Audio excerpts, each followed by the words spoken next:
Congratulations, Ate Guy. Tunay na walang tigil. Umuulan ng awards para sa iyo. Welcome back po muli sa aking channel. Kung first time po inyong manood, don't forget to click like and subscribe.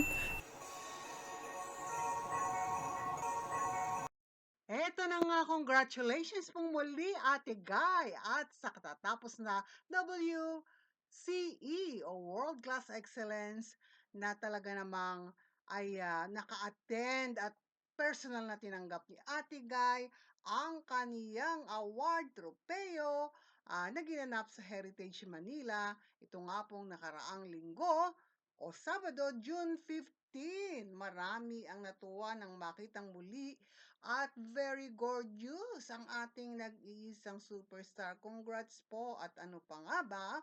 Ang kanyang famous award, hindi man siya nakarating, ay eto at nakita natin na nasa kanyang kamay kasama niya si Binibining Baby Jimenez. Muli ang ating congratulatory message para sa ating mga Noranians. Tayo'y masaya at lalo nang nakita nating napakaganda.